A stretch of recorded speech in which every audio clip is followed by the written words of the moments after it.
So it has been a long time, and you have definitely you've gotten there. You know, I mean, you're still. I'm there. I'm there, but I'm obviously want to be somewhere else. Better, You're still moving. So, you're still. It's like this is what they say is a lot of people want to write a book, right? Right. But then what most people want is they want to have written a book, you know, there's a big process in between the wanting to write one and have written one. So so you got to just do it. And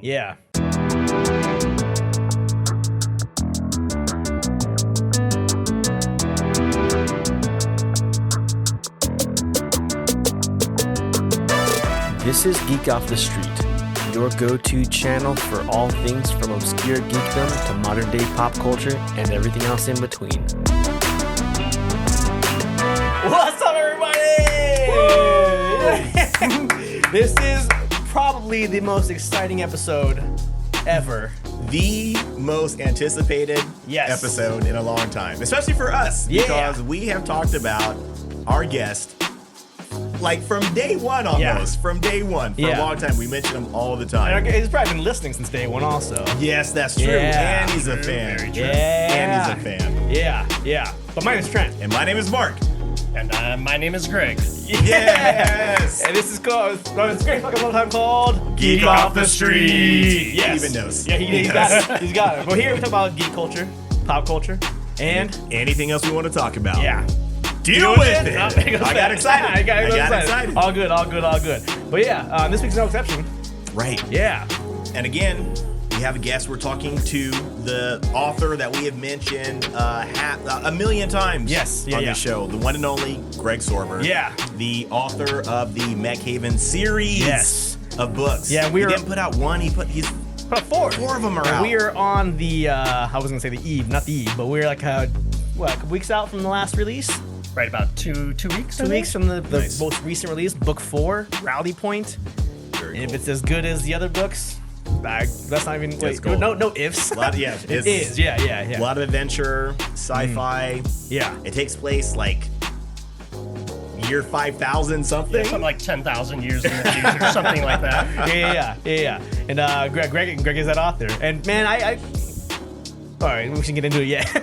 But I know you've been putting these out like back when we had first started. Now it's like what, 2.5 years ago? Yeah. I know your first book came out around the same time. So like you're just I think it came out shortly after your guys' first episode. You guys were started promoting it, I think, around like maybe 2 or 3 months before it came out. Gotcha. So, yeah. I know, man. As soon as I found out about it and brought it to the show, man, we were all we were all excited. Yeah. I mean, for one, it feels good that somebody like right next to you, like, you know what I mean? Like one of us that's, not somebody that's living up on a hill somewhere or somebody that's, going to Harvard or something crazy, to somebody just like us, just like you listeners, just, a straight up normal person is making that dream come true, man. Yeah. You had a North Star and you went for it and you did it. Yeah, man. right at the start when we had the same thing. We were trying to really get something going. And Yeah, no, I really appreciate the support. I mean, right from the beginning, Marc, you were like on it, and Trent, you too. Yeah. And it was great, and I appreciate both your support right from the very beginning, before I was even expecting any support. Yeah. And then of course your audience. I mean, I don't know how many people you influenced, but just the exposure and the constant, cheering on, even randomly, just whenever something come up, you would make mention of it, and I truly appreciate that from both of you and the audience. Oh yeah, for sure, man. There's support all around. Yeah. You were when you went to first of all, very cool shirt. Yeah, by the way, that's Kenneth Rockefeller's art, by the way. Yeah. Shut up! Yeah, we talked I was gonna to him. put it out. Yeah. He still follows us, which is awesome.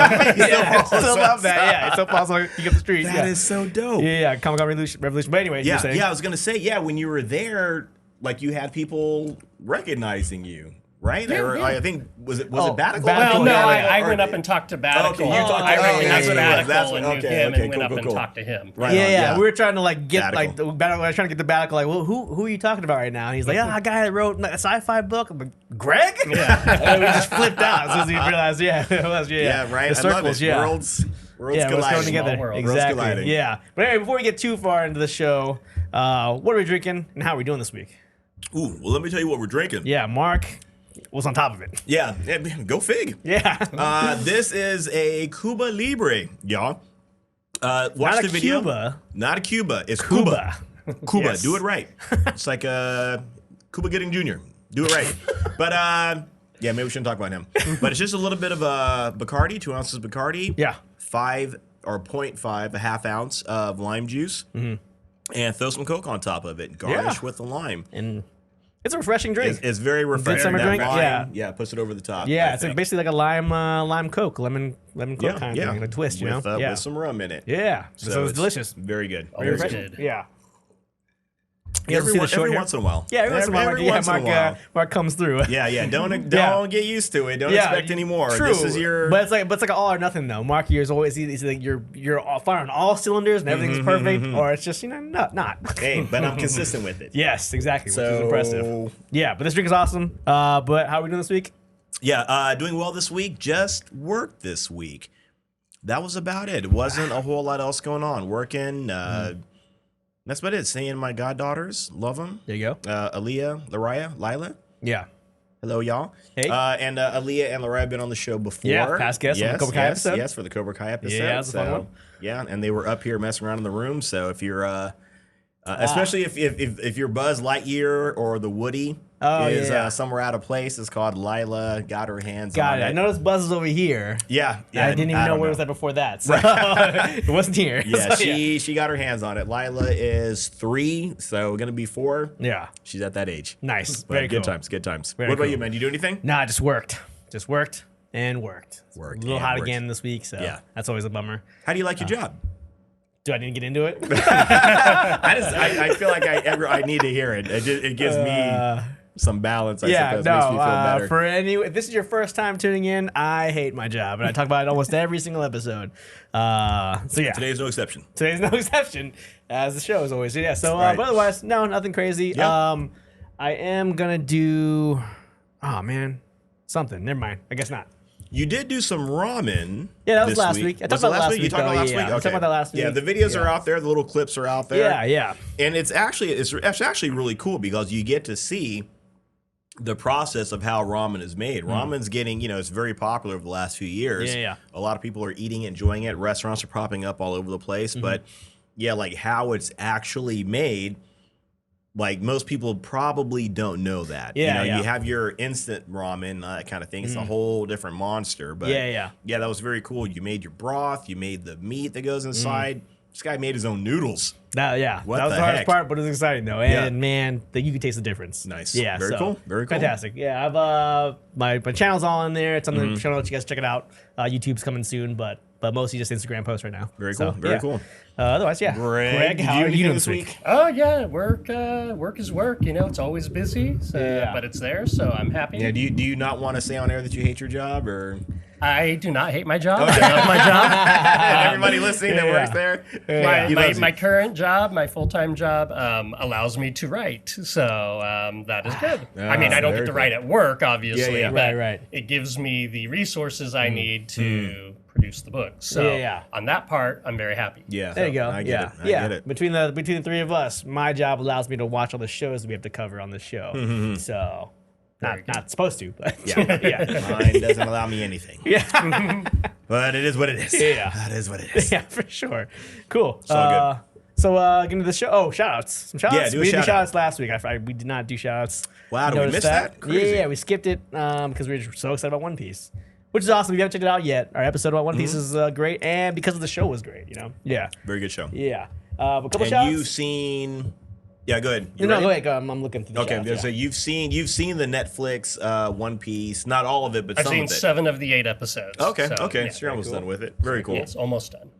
What do you One think more of it day. so far? Because you're a One Piece fan, right? I'm a One Piece fan. Yeah, and Me your and my family. too. Yep, Yeah, pretty much everybody is watching it, and we all watch the live action, and we're pretty happy with it. We enjoy it.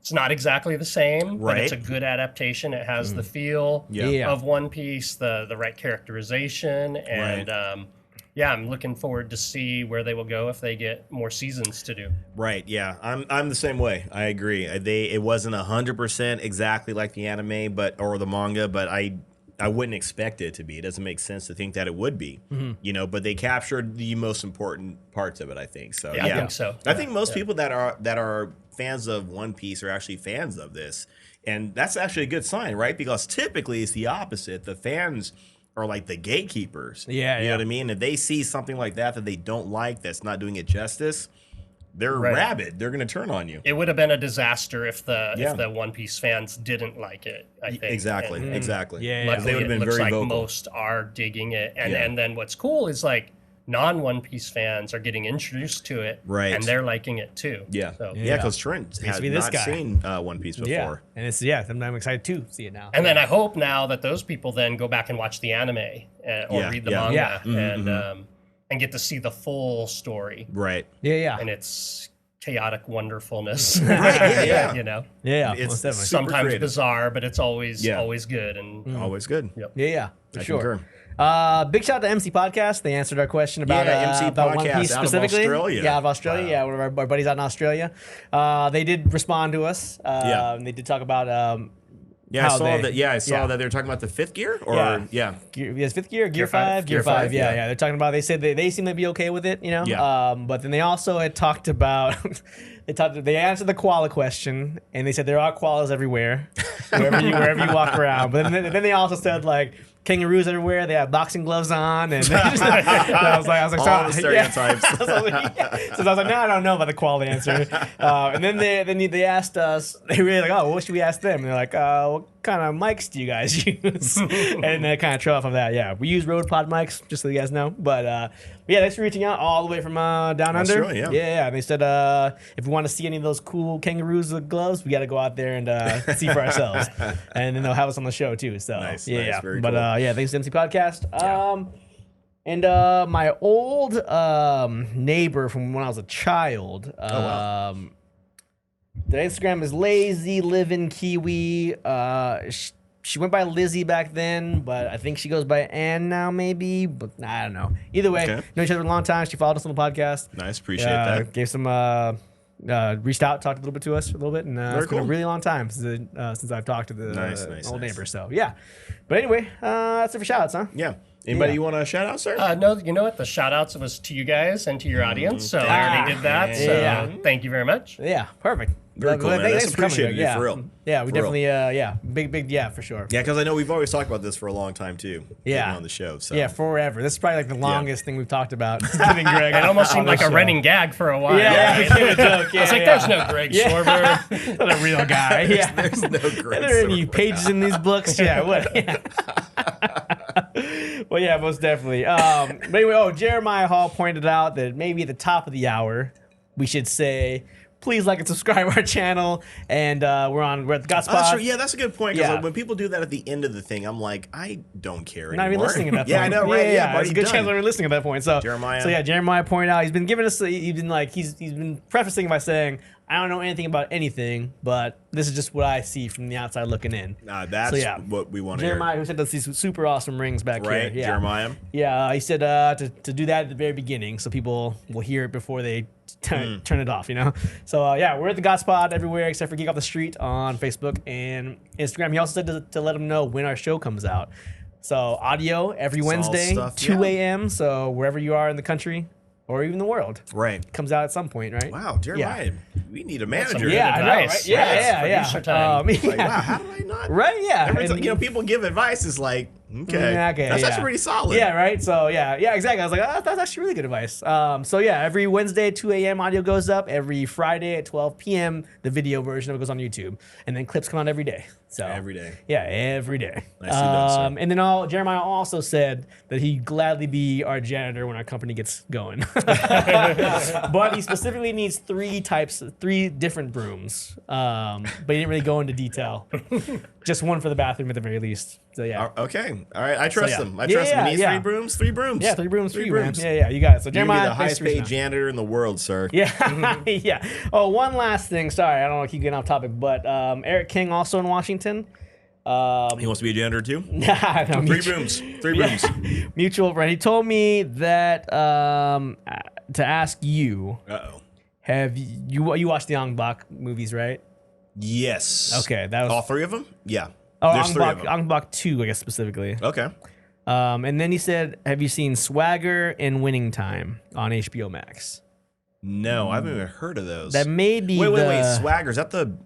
That's not the... Well, okay, I'm assuming these are fighting movies. I mean, is that the basketball one? I think it's the basketball one. I think it's the one with Yeah. Magic Johnson. Okay. And Yeah, Winning James Worthy Time? and those guys. Yeah. Or, Yeah. Winning Time. Yeah, Winning so Time Swagger is- might be yeah. something different then. Swagger's Yeah, probably Winning a different Time thing. is with Magic Johnson, the Lakers. The Lakers, Yeah, it's right, like right. the Showtime era of the Lakers, essentially. Gotcha. Okay. I have not watched it yet. I have Okay. not watched it. So yeah. So you recommend it? You recommend it? I'm assuming he does. He doesn't Yeah. like the Lakers. He made sure to tell. Because when I the last episode I said I was talking about how I was Eric was talking about the Lakers or some shit that I don't know anything about, and then Yeah. he was like, "I hate the Lakers. I would never be in the Lakers." And I was like, "Well, you're talking about Kobe. It's the same thing, you know." And so he made sure to clarify. I wasn't talking about the Lakers. I was talking about Kobe. So yeah. Anyway, Okay, we got to talk about that. But yeah, we'll get you on the show one day, and we got a Laker coaster here. Oh, It's- yeah. it's over in the corner. yeah, it is off to the side. Yeah. We're gonna set that on the side for you. Yeah, but yeah, at least we have a team down here. Oh, 2 actually. Mic Anyway, drop. 3 Sacramento Kings. Anyway, sorry, Eric. Yeah, Anyway, right. Yeah, Golden yeah. State Warriors. It's out of Oh yeah, control. Golden State. Oh, Warriors. 4. We got a Shoot, bunch. we have a lot of teams. Out of in there. control. We're spoiled. Out of control. We're Yeah, we spoiled. are. Yeah, we are. Anyway, thanks for reaching out, Eric. Mark, we'll check those out. Anyway, Yeah, Swagger and Winning. yeah. All right, All right, let's- cool, man. Thanks for the recommendation. Yeah, for sure. All right, let's get into this actual Let's show. The do reason why this. we're here is to talk about this series of books Yes. and this gentleman who wrote them. Yes. Greg Sorber, the phenomenal author, and one of our friends. Yeah, big time. We're big friends time. now, right? Can we say that? We're friends. Yeah, we totally say we're Can we friends. say that? We just met, but yeah. Just met, but it feels like we've known each other a long time. Yeah, for sure. Yeah, I've definitely known Greg for a while, like 20 Probably plus. 20 some odd years. Wow, However long that's I've been crazy to married, say. maybe even a Yeah. little longer. Yeah. Yeah, so- that is so crazy to say. Yeah. And I don't think I really knew that you were I think I found out at some point that you were into geek culture. I did find that out later on, so I thought that was very cool. You know, something we can discuss and talk about. I think I was still working in a different city Oh wow. at the time. Thank you. Now that I think about it, because I remember I think I took the work truck, and it was on a Saturday or something like that, and I drove into drove through one city into another one to go to a party, and it was terrible idea. That's not important. That we can edit that out, right? Don't look it up. Yeah. I don't work there anymore, I right? don't work there anymore. But it's been a while, man, and I've seen your kids born and grow up. not literally seen them born, but I've seen them born. Yeah, I've seen them grow up from kids, young men now, and both your kids are fantastic. Oh, thank you. And I love that whenever I see them, man, they come and give me a hug Yep, right out of the gate, man. They know we're family, dude. It seems silly, but I love and appreciate that, man. Yep. Both those kids, man, I love them to death. Leilani, your wife, can I say her name? Yes, I Yeah, can. you can say her name. Yeah. Love her. I mean, I've known her. You've a long known her time. longer than me. So Yeah, a lot longer than me. right. Yeah. She is the brother to my best friend, Max. Sister. But I said, Max is her brother. Yeah. I know what you mean, but I just want to make it clear for the Yeah, the audience. audience doesn't know, he lost us. He lost us. But anyway, my point is, yes, it has been a very long time. Yeah. And I remember you saying that you were that you were trying to write a book, or you're writing a book at one point. I was like, that's cool. That's awesome. Because I know I wasn't doing anything at that point in time. And again, it goes back to what we said at the top of the show, that it is so awesome that you said, this is what I'm going to do. And then you did it. And here you are right now, not just with one book, but with 4. And there's a lot of steps in between, which obviously we'll probably talk about. Yeah. Just that easy. Yeah, just stab your fingers. Boom, Go it's be time. successful, The easy everybody. button. Yeah, we just gave you the answers. Take it to sex. Get out of here. Go. Go get rich. Get out of here. Just that easy. So it was. Yeah, so it has been a long time, and you have definitely you've gotten there. I mean, you're still. I'm there. I'm there, but I'm obviously want to be somewhere else. better, You're still moving. So, You're but still. it's like this is what they say is a lot of people want to write a book, right? Right. But what most people want is they want to have written a book, Mm. and so. There's a big process in between the wanting to write one and have written one. Yeah. So, Yeah. so you got to just do it. And Yeah. Like, the majority of people I feel like say versus do, you know what I mean? So like, yeah. if you had to do, yeah. Like, you know, I don't know if you heard our conversation with Will, the other writer. I did listen to the episode. Yeah, Yes. he had similar kind of approach to it, like about just getting it done, you know, like doing it, yeah, and being able to have something to show for it, you know, yeah, which is great. Which is cool. Yeah. All right, so before we get into like the books and the process itself, a little bit about you. Like, how long do you think you've been into like the whole geek culture? Because these are sci-fi. Mm-hmm. These books. are sci-fi, Yeah. space opera. Yeah. How long have I been into geek culture?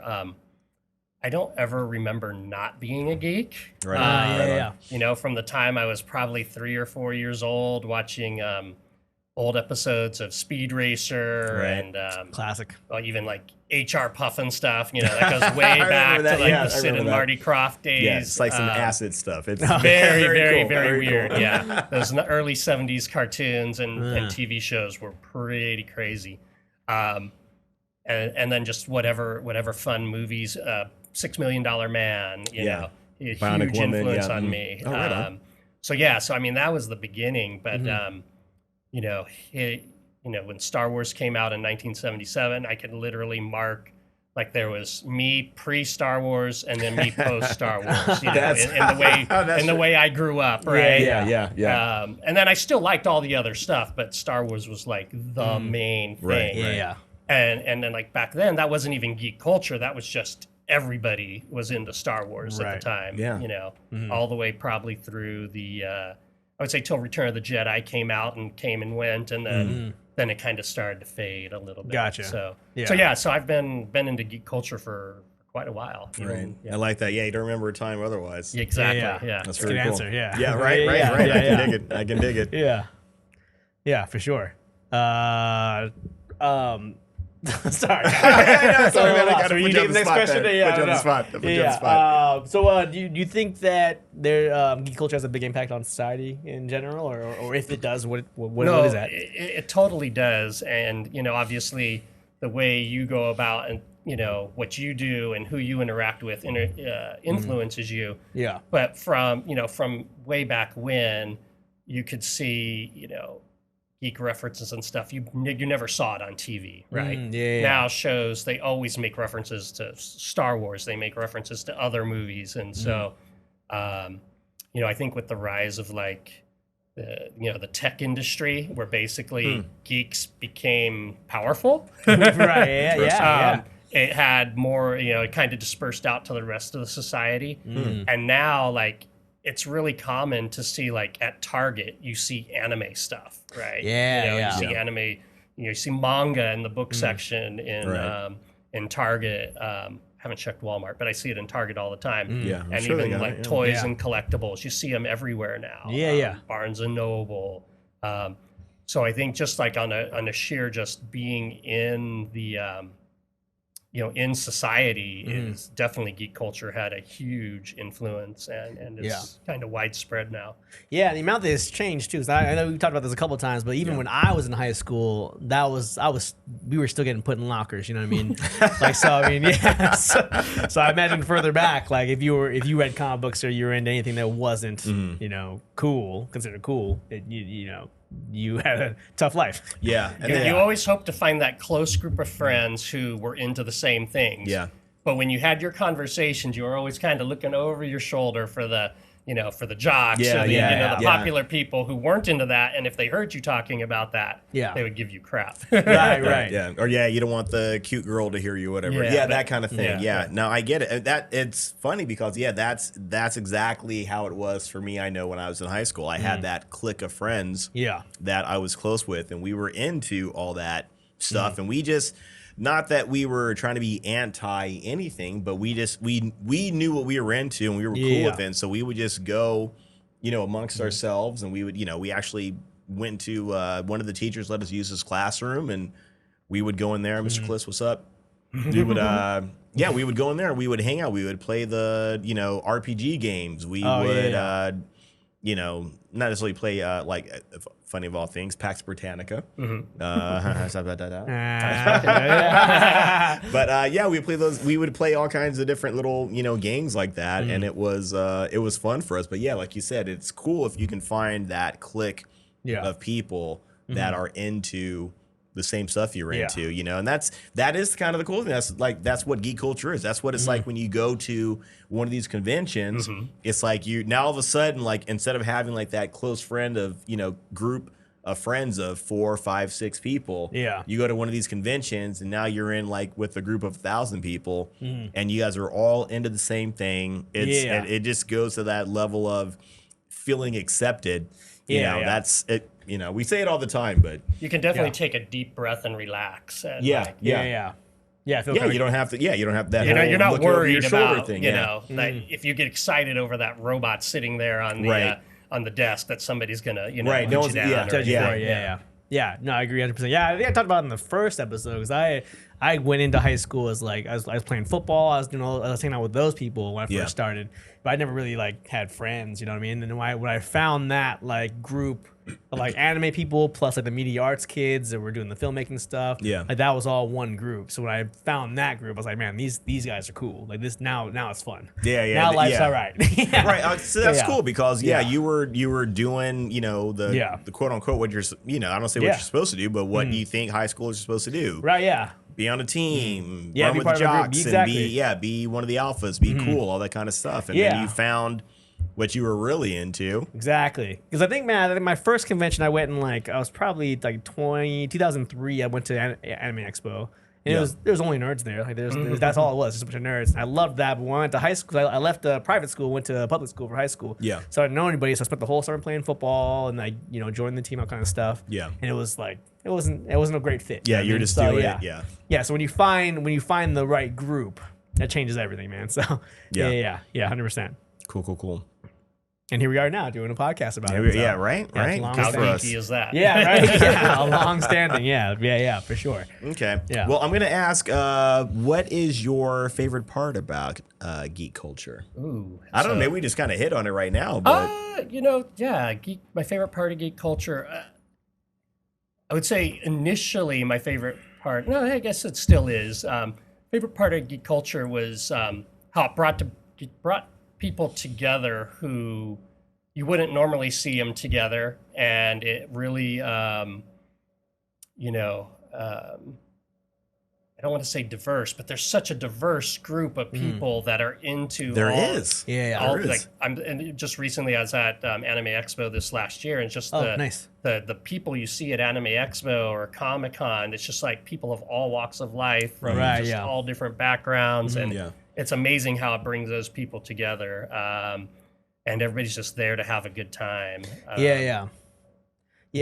That's we talk about that a lot too. Like, cause like at a Comic-Con, there's sci-fi fans, like Star Trek fans, Star Wars fans, Marvel, DC, comic books, anime. Like every single different type of geek is under this one roof. Yeah, and I think I keep picking on sports, but like not all sports people agree. Like even people within the same sports don't agree. You know what I mean? Yeah. And there's some toxic stuff in geek culture as well. But like hockey players aren't hanging out with football players, you know what I mean? So it's a completely different. So like there's like a little bit of like more of a camaraderie, kind of there's that underlining kind of connection between all these different properties, Yeah, and I agree with what you said too. Like people, when if you see somebody that gets excited about this one, like you said, like about a robot or about some art project or whatever the case may be, everybody that's within that geek culture, they get it. You know what I mean? Even if they're not into it, that specific thing, they get it because there's something that they're into, what I mean? Exactly. And it's all accepted. And everybody can celebrate everybody else's excitement about whatever thing they're into. Yeah. Exactly. Yeah. And we were talking too, I know, about when Blue Beetle came out, we were talking about how there are people that are Latino, Hispanic, like I was saying, there are, that are into geek culture as well. And whatever it may be, it covers a broad spectrum, but it's, and again, like we've been saying, it is very cool that they have, that everybody has a place. So it doesn't matter, where you are, where you come from, you don't know, and that's the thing. It does bring in all these different people that you would not normally expect and, you know, that are into it. I remember the first time I heard about someone that I would not have expected to be into anime. You know, he was, I don't want to say he was like a machismo kind of guy. He was a very good guy, but I didn't expect him, and this is like, you know, 20 plus years ago. Yeah. I didn't expect him to know anything about anime, but then he starts talking about he's seen Akira, he's talking about this other thing, and I'm like, this guy is like, he's like me. He's like me. He's into the same stuff. Maybe not at my, you know, at my level of geekdom. Maybe not you know, physically. That too. Yeah, because I was, you know, heavy into it. Maybe he's not that far, but he knows a little bit about it. You know what I mean? And that's just an avenue for people to connect on. That's all it is. You know, you don't have to agree with everything, you know, about every, you know, body's life, but you know, this is one piece of common ground where we can kind of, you know, we can make peace, leave everything else behind. Yeah. And again, that's something that's cool with geek culture. No judgment. There's no, you got to do this, you got to do that. You're into that? Great. I'm into this. Cool. Yeah, Move exactly. On. Yeah. That's one of the best parts for sure. Faux show. Faux show. Faux show. Is that our talk about geek culture already?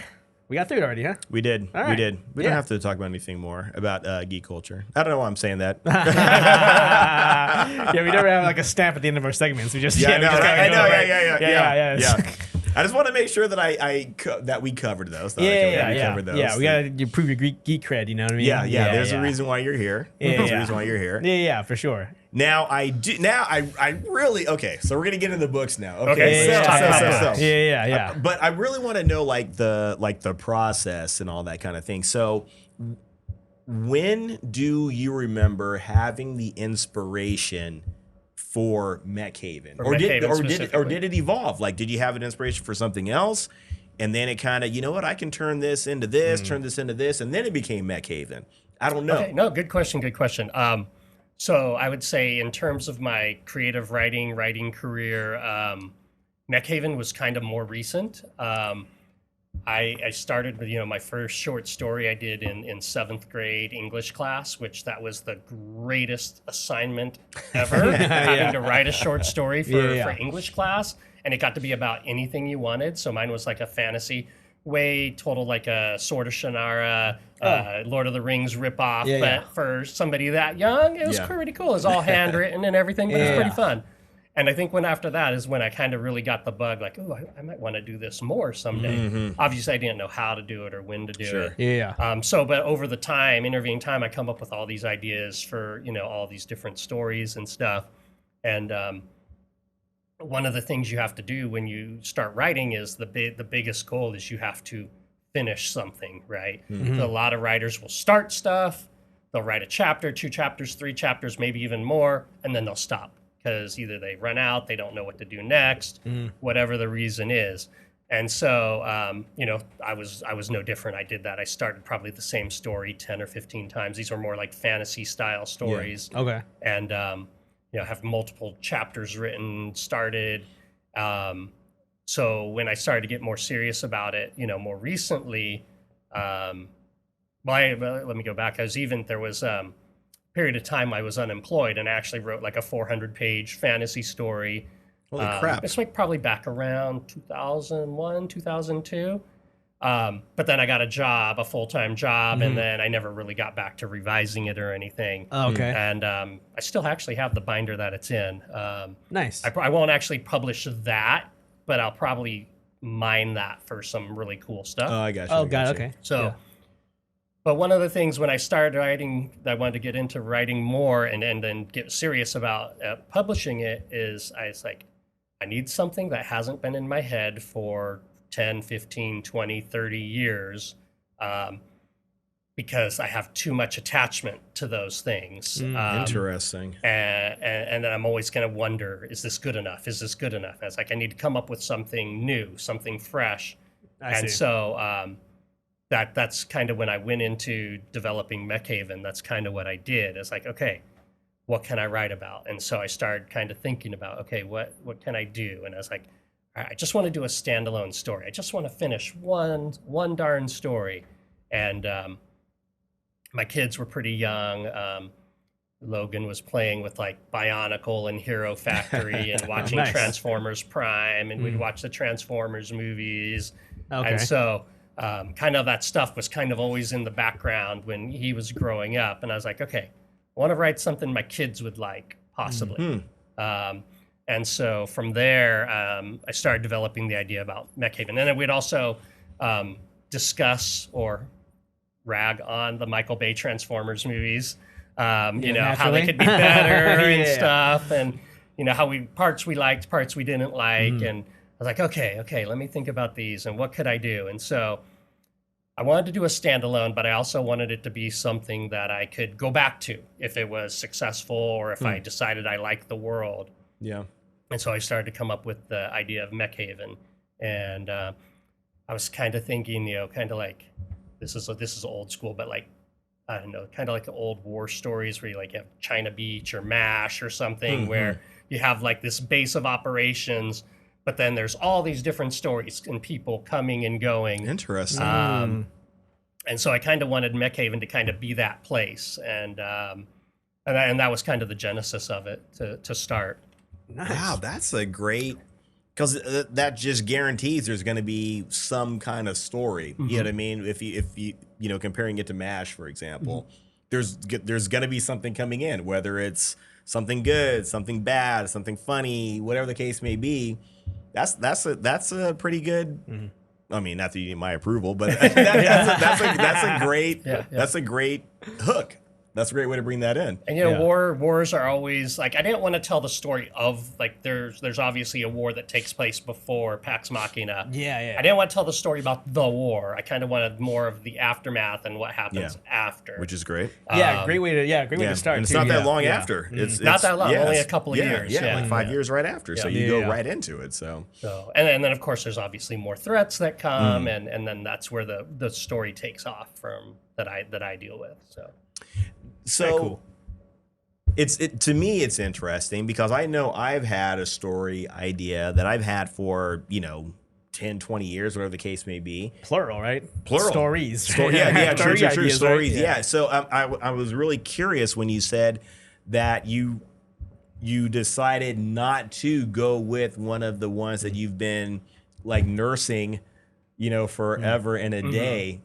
So, and you said you did that because you realized, like, because you're attached to it, you were saying, and you didn't want to deal with maybe it being shot down or someone trying to revise it or what. I really want to know like why would you decide to do that? So for me, the main justification of that, I mean, that's partly, obviously when you write or do any sort of art, you have to deal with criticism, right?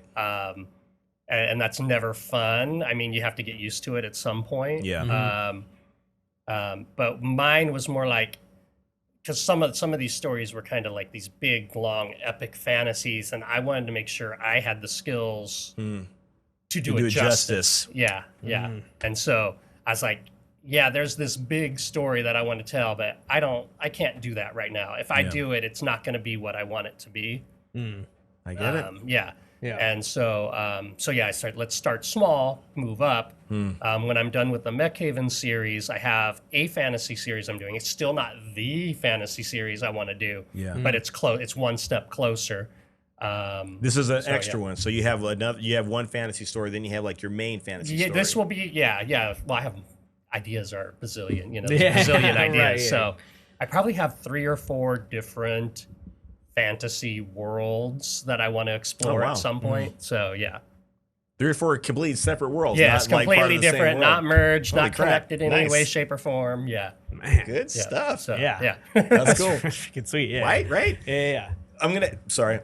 With Mechhaven. So you were talking about it was. You had your kids in mind a little bit. Would you say who would you want to say maybe is the target audience for Mechhaven? Like any sci-fi reader, young adult, teens. Yeah, I would all say of the so. above? For me, I kind of wrote it something that maybe I would have liked to have read when I was 12 years old, but also something I'd like to read now. It kind of has a broad from like 12 to I don't want to say how old I am, but no, 12 to whatever age you 12, are is fine. Whatever age as you long are. as you like a good, compelling story. Yeah. There, there's mech on mech violence. There's some, war scenes and stuff, but there's not a lot else that would be trouble for a young kid to read. Right. There's no sex or anything like that. No nudity. There's some allusions to it, kind of like what you'd see in the old school fade to black kind of stuff, but nothing hardcore. And I just, because I wanted something that you could just read, you didn't have to worry about that. There's not a real romantic thread. There's some hints here and there. But it's not a major part of the series. It's really, somebody likes, Robotech or Voltron, or now of course those are older. Of course, there's newer stuff that people would Beautiful. like. But those are kind of the things I was thinking about as I was writing it. Yeah. So That's awesome, man. You nailed it too. I was gonna bring that up, that this feels like, it doesn't feel like it was written for kids, but young adults can read it though. You know what I mean? There's a specific voice, because like when I really got into reading in like junior high, I read a lot of like Rick Riordan's book, like the Percy Jackson books, or like Maze Runner, those kind of books, and those are specifically young adult books. Right. You know what I mean? Right. And I'll go back and read them sometimes now, and they're still good, but they are written for young adults, and this feels different in that, I guess from a narrative standpoint, it feels more like it can be for everybody. Right. Yeah. Which is you awesome. You nailed it, man. Yeah, that's what you don't want to. I mean, nobody wants to pigeonhole their creation or anything like that. You don't want it to be in a box. So hopefully that wasn't a bad question when I was saying how would you who do you think this needs to go to, kind of thing. No, it's great. Yeah, no, and that's what we'll talk about maybe later when we talk more about the business side of writing, is that you kind of do have to figure out where your book fits, because if you and I'm finding out that too, people aren't necessarily interested in robots on the covers of books. They're science fiction books have a spaceship and a planet. Those are the big draws. Mine have beautiful covers, mechs, and science fiction fun themes. But it's people kind of look for certain things, kind of like when they're going to the movies too, right? They're looking for certain things. They'll go to that. They'll go to that, same old superhero movie that they've seen 50 times and skip over kind of the more indie, movie, because they don't know what it is, right? So that's the thing. Same thing in kind of in the book world with all the different genres, is you kind of have to know where does your book fit.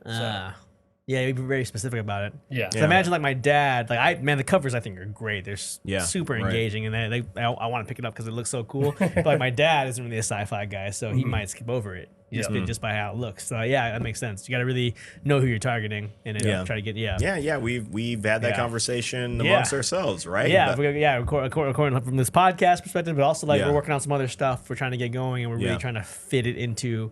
We don't want to ever be like pigeonholed, but but you also want to be successful, and so you have to know how to market it. That's it can't be too broad, can't be too specific, whatever, all that good stuff. So, so I'm always super obsessed with like creative processing and how people their approach to creating their art, right? So that's my next question. Go, man. You're up. Go. Anyway. So what's your specific process to writing? Like, do you even like from technical sides, like do you plan everything out? Do you storyboard? Do you do you just like sit down and start writing? Good like our buddy Will. Wow, that's there's so much there. That's we could probably talk an hour. Dude, unpack all of it, man.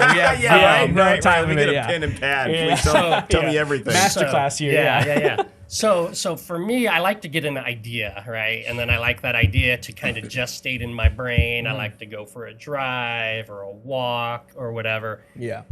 And that could take, anywhere from days, months to a year, And sometimes they'll come quick, right? It's just cool when it comes quick. You don't rush it. You just you just kind of let it marinate and figure it out. Once I'm kind of sure on idea, there's kind of two theories on planning writing. You have what's called plotters, right? And those are people who outline everything, and you have pantsers or discovery writers who kind of just sit down and start typing, right? And I am more of a plotter than a pantser. That being said, I will often write a chapter or two just kind of off the cuff to see, and I kind of get the feel and the vibe, and then I can always go back and revise it once I'm 100% sure what I want to do. Okay. But then I'll go back and kind of outline, and an outline isn't kind of like quite as detailed as you would do in school. It's right. It's not like Roman numeral 1, like capital letter A. It's not quite that detailed, but it could just be a sentence and maybe a short description of what happens in a chapter. There's a lot of different ways you can outline, and I kind of experimented with every book to kind of see what I want to do.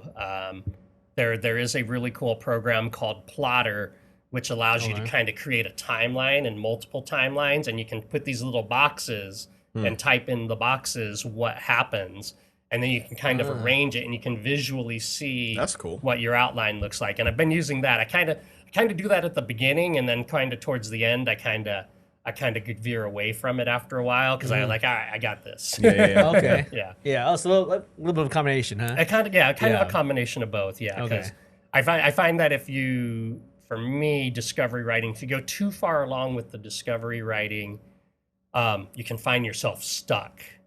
Where like if you plan it out ahead of time, kind of storyboard it, you're not drawing, but if you just, with words, storyboarding it, you can kind of find where things might give you problems. Some plot holes or things. Plot holes, characters, wait, this character's here. How can they be here? And you got to figure out, positioning and blocking and, but then from there, then I'll go. But I also have the freedom to change it as I go, right? Just because you put it down doesn't mean you can't change it. You're not etching it into stone where it's like, that's it. Yeah.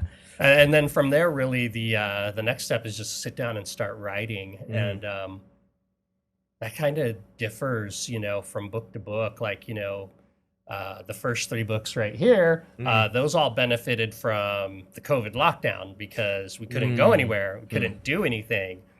So I sat and I wrote, that was my free time. Good for you. You actually did something on the lockdown. So. Yeah, we've talked about that a few times. How you literally took advantage of that. There are people that did. A lot of people that took advantage of that and really capitalized on that. There is quite a few people who did that, and more power to people them, like me and Mark who just Netflix and talk crap, because I think we had started. I watch plenty of Netflix too. Got it. But yeah, so I was gonna ask, has the process changed much from book 1 to book 3? Book 4.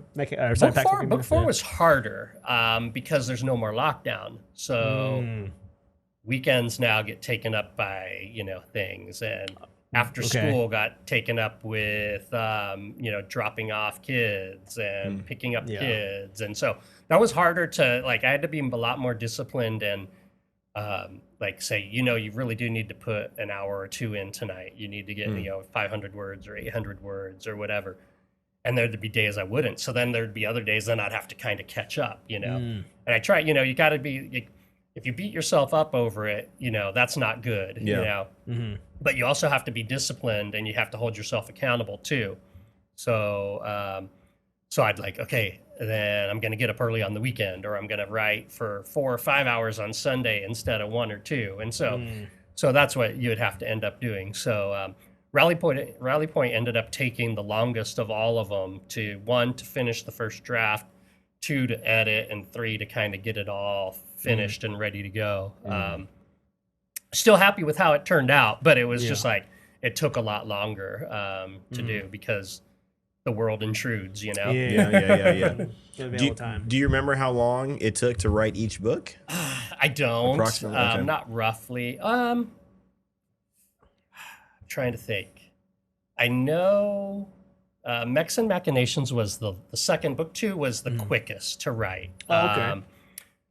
Because I had come off Pax Machina, got that out the door, and I was ready to tell another story. And so that one, I think, came out the quickest. And then the rest took, I think, Darkhaven Forged took the second longest. Actually, the first longest was probably Pax Machina, just because that was the first one. Sure, right.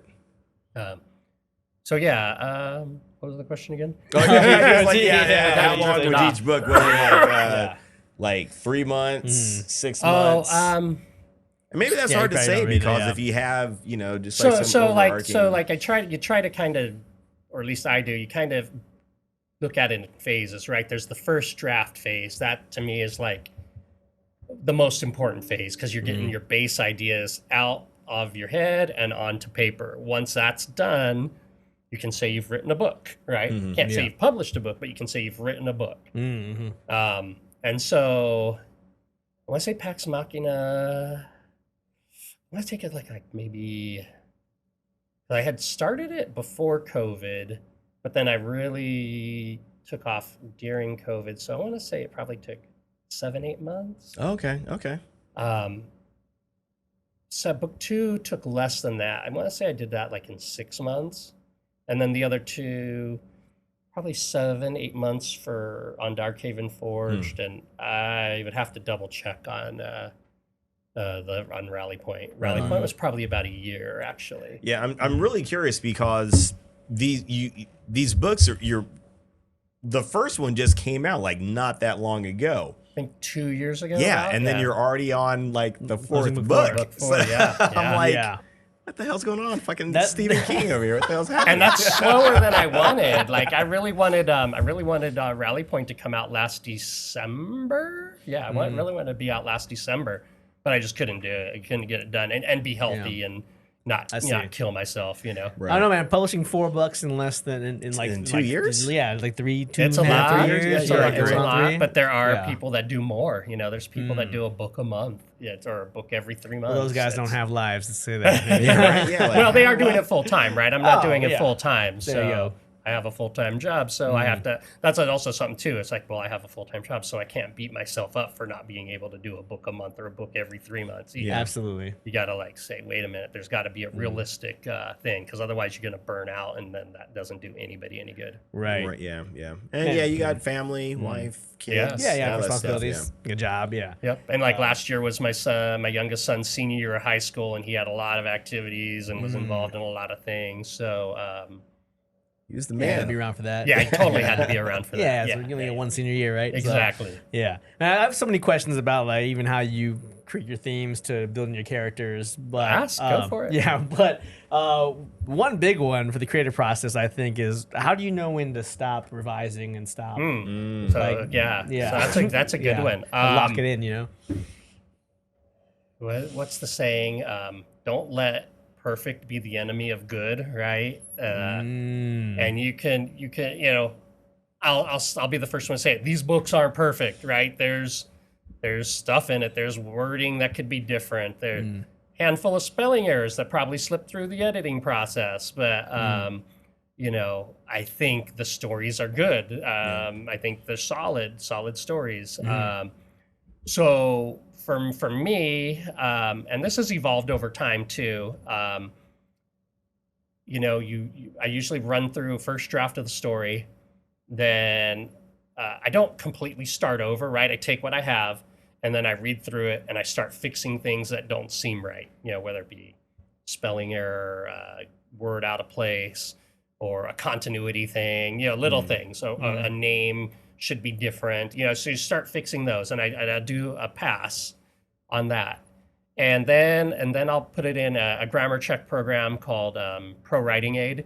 It's like a super duper word grammar checker, and then I'll start going through that. I'll do a pass with that, and it'll pick up stuff I didn't get because it's smarter, because it's a computer, right? Right. That's not always right, and it's not always like, sometimes it'll say this is not right.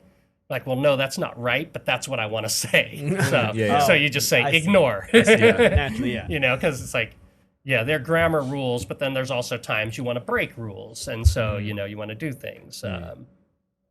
And so I'll go through that, and I'll clean it up. So that's like a second, third draft, and then maybe I'll do one more pass, polishing it up, and then what I'll do is I'll send it to my editor. So. We haven't really talked, and we can maybe do this a little bit later, but there's a difference between like traditionally published and independently published, which is what I'm doing. And so I hire the editor, right? And so I have to pay for the editor, hire the editor. My next series of questions.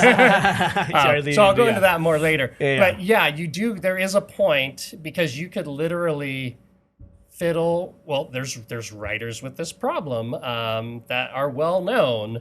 George R. R. Martin, Game of Thrones. There's a couple others that that are well known that they haven't finished a book in 15 years. Right. And I used to be really look. I don't know their lives, so I can't say exactly what they happen and go through. But there's ways to finish books in 15 years. Yeah. And so. I'll kind of touch back on that later on a kind of more of a business side of it, how that's affected business. Yeah. So you do have to go through, and at some point you have to say, okay, this is it. I can't do anything else. Usually that's the point when you get to the book where you hate it. You're like, I hate this thing. I don't want to see it.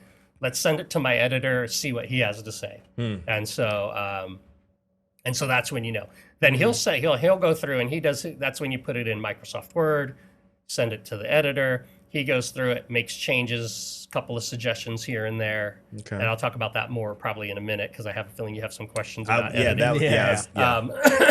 And so he'll send it back. It takes him a certain amount of time, and he'll come, and then you go through his changes, and you're like, look at it, and you're like, okay, he said I should change that. Yes, it's accept or decline, right?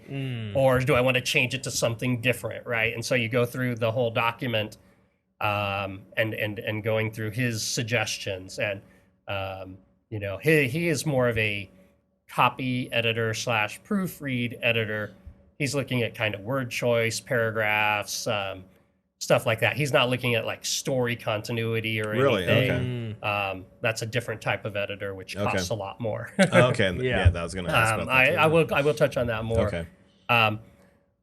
But if something's really off, he'll say, Greg, you mentioned this 3 times already. I think you don't need to say it again. Or he'll say, this does not make sense, right? Little things like that, just to kind of be like an extra pair of eyes on what's happening. So. You stare at it for so long, you don't see things, or if there's something that just wasn't clear, So then I'll go through his edits, I'll clean it up. And then I usually do just 1 or 2 more passes just to make sure. At that point, I might send it to, I don't have like a big team of beta readers, but I might send it to somebody I know to have them read through it and see what they think, right? Okay. I have a couple of people that I've known for a long time that I value their opinion, and they won't sugarcoat something if something's off. They're going to tell me this doesn't make sense, or you're missing something here, and they won't try to insert their own. Right. Well, that's key when you get readers, is that you don't. That's never a good way. You never want to tell a creative person how to fix something unless they specifically ask you, right? Yeah. So you want to tell them what's confusing, what didn't make sense. Things like that. So that's what I was because you definitely don't want somebody rewriting your story. Right. Yeah. We aren't working on this. Right. Yeah. This is my story. Unless it's an official collaboration. Unless it's official, then let's do it. Of course. Yeah. So that was my big thing too. Is like when it comes to the creative aspect of the editing. So that was interesting that you have someone just kind of edit just to have like you said, a second pair of eyes on it to see words, because I'll do that myself. Like I'll write something and then I'll walk away from it and then I'll come back and look at it and like, what was I saying here? Or what was going on there? So when it comes to the creative editing, like you said, you have like a core group of people that you feel comfortable. Just a handful right now. There's some authors have like 20, 30 people, but I don't have the time to coordinate that many people right now. So I just have a couple people. Maybe I should have more, and maybe someday I will, but I'm not super worried about. I'm fairly confident in like my storytelling skills. I mean, no, I'm not perfect, but like I'm like comfortable. I can tell a decent story. So I'm comfortable with that part of it, because if you were to pay somebody for that, that's called a why can't I think of it now? That's called a developmental edit, and you usually do that at like the outlining stage, and they break down your story, and it's usually several $1,000s to get somebody to help you. I know they had someone that would do it like that soon, like at the outlining stage. And I mean, they'll do it at different times and just different. It's very expensive because they're really helping you Yeah, so break they're down doing the a lot of story. the heavy lifting. It sounds exactly. like. Yeah. And then Mark there's like would the never hire one of those people. Never, to bring one of those never. I stories. would not. ever. And there's a copy edit, proofreader kind of edit, and then the last one's like a line edit. I've never hired a line edit, but that's where they're really just looking at commas and periods. Yeah. Usually that's kind of like my editor's kind of both. And so, and plus with all the computer programs there are, you get pretty darn close. Yeah. Yeah. That's cool. Interesting. Yeah, that's what reminded me of a quote from Neil Gaiman, one of my favorite authors. He said, when people tell you something's wrong or doesn't work for them, they're almost always right. But when they tell you exactly what they think is wrong and how to fix it, they're almost always wrong. I've heard that quote before. I saw that too. Yeah, it's one of my favorite quotes from him, man. I had to look it up, but I remember the gist of it. Yeah, so that's a great point. I've heard that before. All right, so I think I was going to ask too about the actual. So the publishing and here we go. The publishing and the marketing aspect of it. So now you're saying you have independently published the books essentially. Right. Yeah. Right. So have you put any thought into or how to go about marketing, getting it out there? Like what do you do to take this particular story to the next level, get it in the right people's hands, just get it out there to the public kind of thing? Wow. So there's a couple things there. I don't know if you want me to get into the difference between traditional and independent publishing yet. You can. Whatever you want to say. There's really there's multiple ways to get things published these days, but the two main ones, traditional, that's where you write your book, make a manuscript, clean it up, you send it off to somebody in New York, one of the big publishing houses. There aren't that many anymore, I think 5 or 6 or something. Wow. And you send it to them and you wait. You wait for somebody to read it and you wait for somebody to write you back.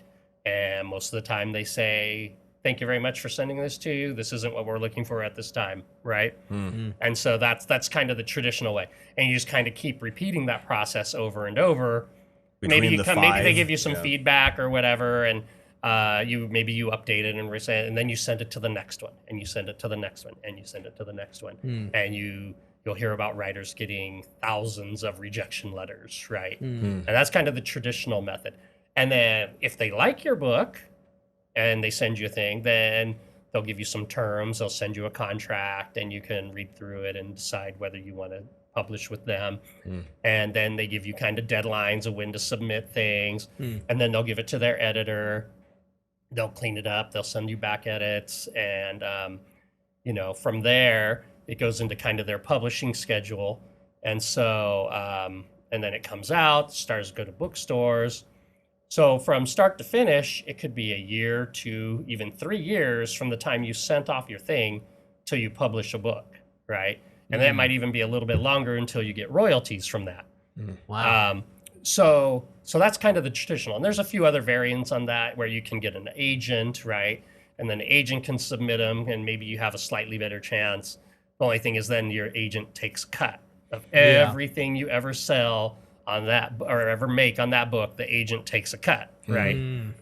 So for me, being that I kind of have a full-time job, I do have a full-time job, I'm not interested in waiting 3, 4, 5 years to publish a book. I'm not interested in getting a bunch of rejection letters. Not because I can't take them, it's just because I'm just not interested in wasting the time. I chose to go the independent route. And so that kind of came about thanks to the Amazon Kindle. And then more specifically, Kindle Unlimited, when they started that service where people subscribe and then they can check out books and you make money off page reads. So kind of when I was probably a little bit before I had started Mechhaven, I was like, okay, this is probably 3-4 years ago now. It's like, I need to get serious about writing. And so I was like, I had noticed that a lot of the books I was listening to on Audible were independent. I'm like, really? This is interesting. And a lot of the big time authors that I had read previously were slowing down. Either they didn't have any books, they were getting older, different things, you know. For whatever reason, they weren't publishing as often, and so I would more and more. I found myself going to these indie guys to listen to their books, and they were pretty much indistinguishable from the big name publishers. Yeah, right on. And I was like, wow, this is kind of interesting. And so then there was was listening to another podcast. I do listen to other podcasts. This was Outside of us? This was before Geek Off the Street. This was before Geek Off the Street. I was listening to a podcast, and they were talking to some ladies. There's normally a science fiction fantasy podcast, but they were talking to some ladies who were romance writers, and they were making 6 figures a year. And I was like, it's like, that's interesting, you know? Who doesn't want to make 6 figures a year, right? Yeah. And so I started listening to their podcasts, but they were more romance based. And I was like, well, that doesn't really fit me. I'm not romance. But then they had mentioned a couple of things in groups and stuff that they interacted with. And so I got some other leads. And so I started down this rabbit hole of investigating what independently publishing meant. And, you know, I would be lying if I said I didn't want to make 5 or 6 figures a month or a year even. But I was like, but no, this is good. These are people are taking things in their own hands. They have control. Right. They choose their cover. They choose their editor. I was like, this is freaking awesome. And so I found this other podcast, another podcast. It was like podcast after podcast, because the romance one was good, but it didn't really help me, right? It was like, it gave me some good ideas. And then I found a guy who was kind of a science fiction fantasy writer, and I started listening to his podcast. And he had like maybe 13 or 14 episodes out yet. And so I was at Disney World with my family. This was right before COVID hit. And I was in line waiting, listening to this guy's podcast, like mainlining all his information he had about independent publishing. And then I was like, okay, yeah, I think this is the way to go. And so basically all that means is like, you write the book, you edit the book, you publish the book, right? And so now there's different levels, right? Literally, I could do that all myself without paying a dime, right? But you're not the best judge of your own work, right? So everybody who knows anything about it is they recommend you hire an editor, right? Hire a professional. So I looked for a professional editor, found a guy, and I got a guy. He's out of he lives in England right now, Great Britain. Really? Wow. And he was living in Mexico at the time, but I found him, and he was a writer also. Yeah. But he also did editing on the side.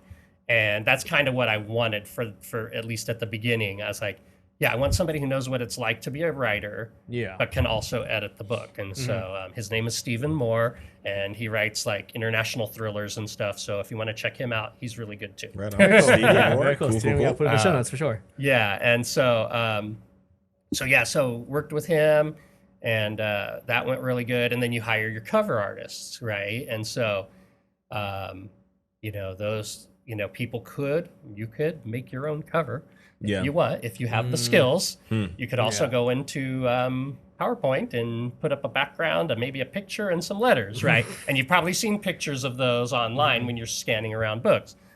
Those generally don't sell very well, because people look at that and like, that doesn't look professional. They judge a book by its cover. So really the big goal with like independently published is you want to be indistinguishable from a traditionally published book.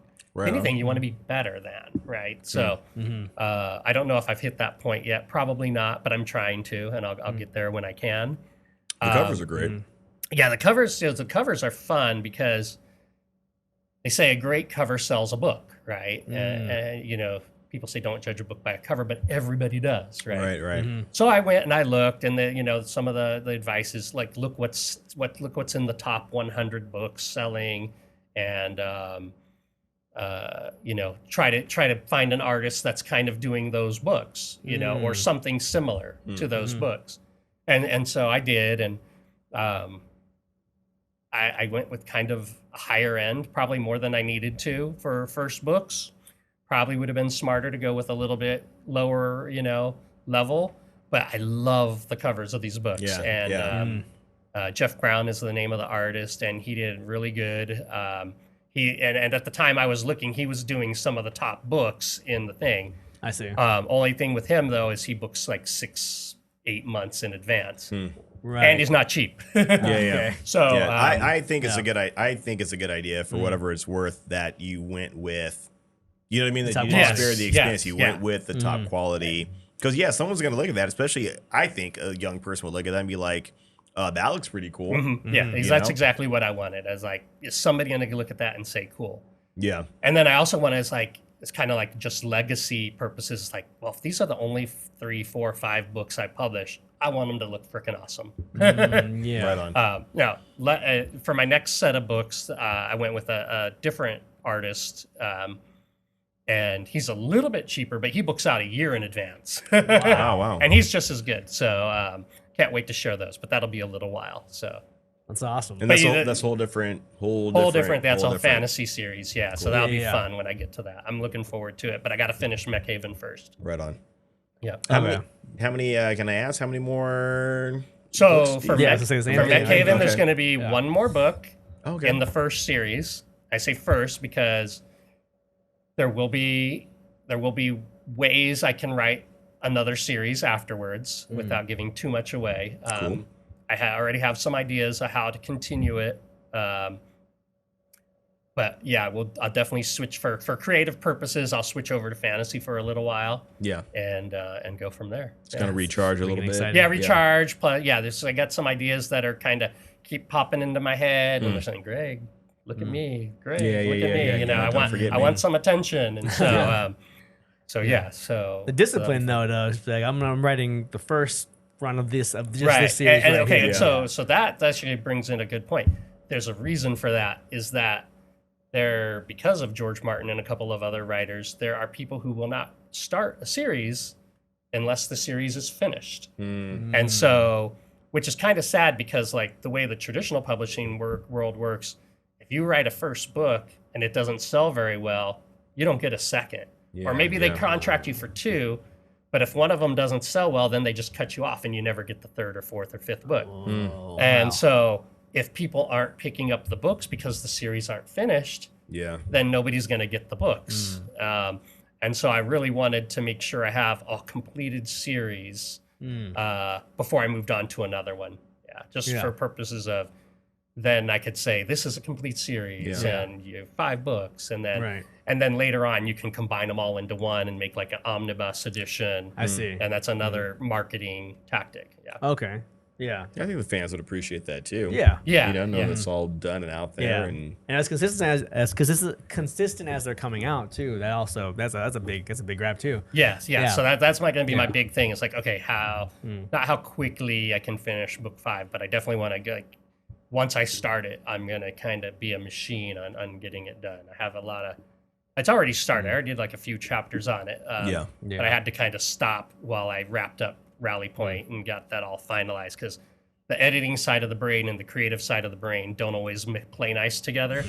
So it's good to keep them separate. Yeah. Yeah, we got to take a page out of your book, man, because I have so many unfinished things I've started, so many screenplays, so many things I've started that never got done. I hear so much advice from writers or even voice actors or filmmakers or whoever, creatives in general, just like, get out there and finish it. Finish something, right? Because finish something and move on to the next thing, and then eventually you'll get to that thing that's your thing. Yeah. You know? Yeah. Now you can at least say that you've done something, because otherwise, if you don't, if you've got a whole bunch of half started, but not completed things, then you really, you know what I mean? If I've got 10 books that I've started, I haven't written a book. Yeah, right. You know what I mean? Exactly. So. Cool. Maybe got some outlines. And, Yeah. And that's one thing that a lot of writers, especially fantasy writers, but sci-fi people can do it too, is they world build, right? They create this world and they just live in this world, and they write the characters, they write the history, and that's all great, but you got to write the story, Yeah, when everything's said and some done. of that helps to have ahead of time, but some of that you can kind of do as you go, and some of that you kind of fill in the blanks as you need it. Just as long as it's consistent, it makes sense. Yeah, because how important, I mean, it doesn't matter if you have a really rich world, but no story to tell in it, Yeah, so it's no point to it, really, That makes sense. Man, it does. Yeah. But I do want to say that I'm glad that you broke all of this down for anyone that might be listening, that might be considering writing something. And I had no idea what really went into getting a book published. Like when I go to the bookstore or whatever, and I see a book on the shelf, man, it's a long process. Yeah, it's a long process, probably a long journey. 2 to 5 years journey for some of those books. Yeah, which is crazy. Yeah, I mean, it's all, respect. It's all good, but I'm not saying I wouldn't ever want to have a book Yeah, of published course, by a of course. traditional publisher. Like Yeah. if somebody sees something and they like and they want to offer me a contract, let's talk. yeah. Yeah, most Or definitely. and maybe there's some books that I have ideas. I'm like, this might be a good one To take to a to publisher. take to a publisher, but I gotta wait. I'm not quite there yet. So Yeah. But again, I think it's great because I don't think people know what really goes into getting a book out there and knowing that they've got different avenues. I think most people probably think there's just that traditional avenue. You write something, goes to a publisher, Yeah. and then it goes into limbo, it sounds like, and then you send it to the second one and it goes into limbo. You got a series of publishers that may or may not get back to you with anything. So now you can do it yourself. You have avenues. You have things that you can do if you are a creative person and you want to. kind of like the indie music scene, right? It used to be you had to go through a record company to make money, and now how many people actually do that, right? And so many people now kind of produce their own music. They do concerts, they sell their own CDs, and so that actually gets, I don't know how exactly the numbers, but they, you're at least then you're making direct contact with your customers, your audience, and you're making fans, and so I think that's big. And self-publishing used to have like a really negative connotation. You're like, oh, this is self-published, and that's because there were things called vanity publishers, who they didn't care what you had. You would give them something.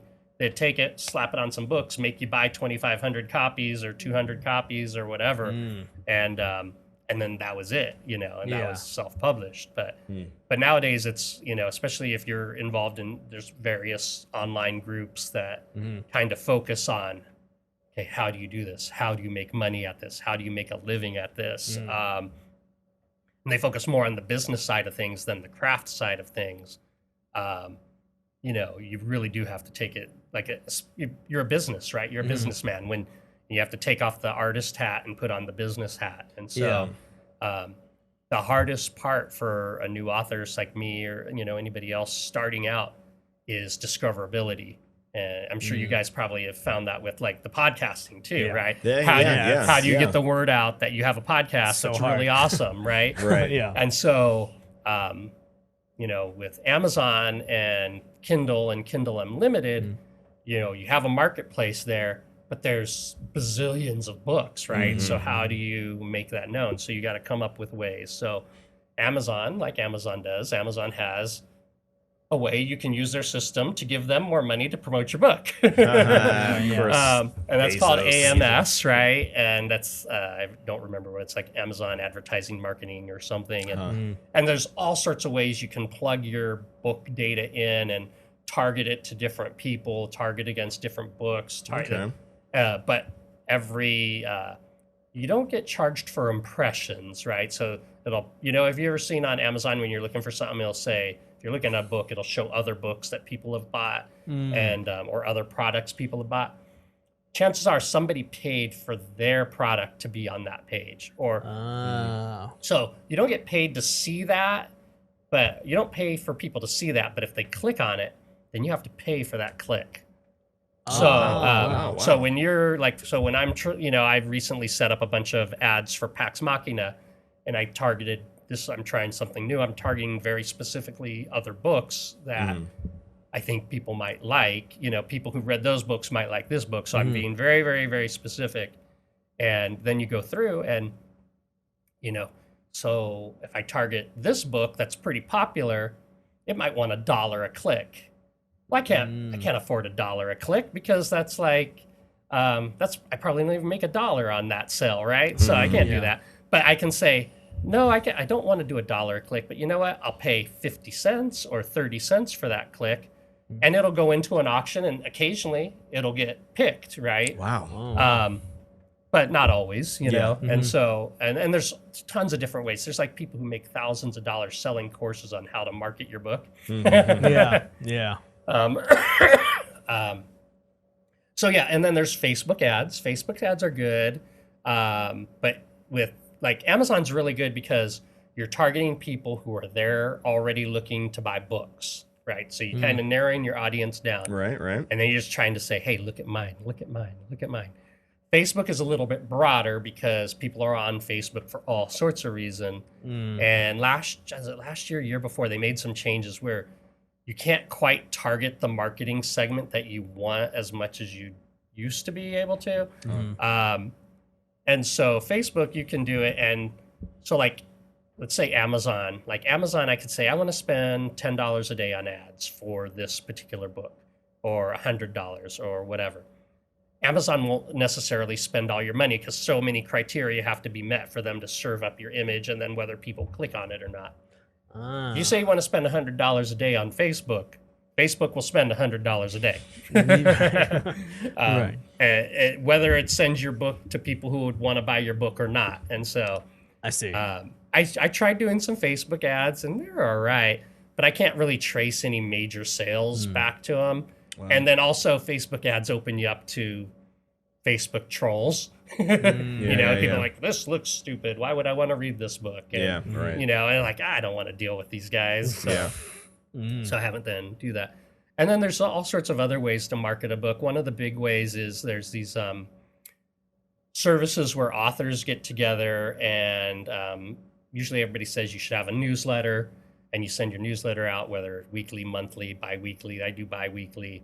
And you partner up with other authors. And you want, I want to promote Pax Machina this week. And so everybody will put in a book that they promote. And you'll run for like a week or a month or whatever. And so when it's my turn comes up, I'll send a link to this group of all these books people are promoting. And then it'll go out to my list of subscribers. And then when their turn comes up, they send it to their list. So by the time you're done, you might get, 50, 60,000 people who've seen, at least had the option to see your book. And so that I've had pretty good luck with those type of activities. Or and then other times you do something more specific where you actually work with another author and you say, hey, you know what? I'll promote your book, you promote my book. And then I've had pretty good luck with that also. Man, it's it's detailed. So it's you're like, oh, I just want to be a writer and write books. But if you want to sell it and make any money, you got to do this other write it. Yeah. You can write it. And that's one thing that's a difference too between traditional publishing and independent publishing. Traditional publishing, the publishing company will do all that, right? To a point, right? Yeah. They'll be the ones that take care of the marketing, and they have their own ways to market books and everything. But you have no control or say. They'll pick your cover. They'll, unless you're famous or something, then they might give you a little bit of control. Yeah. But even then, a lot of traditionally published authors have to do some of their own marketing now too, because that's the world we live in. The world we live in. Yeah. If you want any sort of control, you have to kind of be part of it. Yeah. That's the good bad of being independent is that you take the power, everything's 100% what you want. Yeah. But it's 100% on you though. It's on you. Yeah. There's a caveat, Yeah. That's like the same thing with we want to get into making movies and stuff, and obviously we don't want anyone to tell us what to do. But it's tough, right? Yeah, right? But then, how are you going to finance it? If anybody gives you money, they're going to have a say, right? Exactly. And so, yeah. So that's the catch-22. I feel like right there. Yeah. No way around it. But I mean, it's cool. It's good to know, though. It's good knowledge to have, and you can act accordingly. You know what I mean? Once you have that information, and there's been a lot of information that I know I've learned something here right now too. So it's and there's people way better at it than me, right? I'm still scratching the surface, but I always take these writing groups and stuff that I'm part of and conferences I go to. I'm like, okay, what can I learn today? What's something new? And the other thing you have to do, though, is be careful not to try everything, right? Because if you try everything, you go a million different directions. And that's very good advice. Yeah. That's a good advice for sure. Nice, dude. Yeah, man, that's awesome, man. I feel that's also like weed out the people that also are like, I want to be a writer. Like, do you want to do the work though? Yeah, you know, yeah, or yeah. anything. This You want is- to yeah, true. be a filmmaker? Do you want to do the work to make a movie? You know? Right. Yeah. Yeah, you know, just showing up and pushing and starting the camera, and then there's a movie. Yeah, You know, yeah. There's a lot of work that goes in the background. You know, Right. That's Yeah. that's the truth of it. That's the truth of it. So, man, I feel like we learned some of the truth about Yeah. getting a book published right Right. now. Yeah. Yeah. Now I've always said I wanted to publish a book like for a long time since I was Yeah. since I was young. I took creative writing in college and stuff.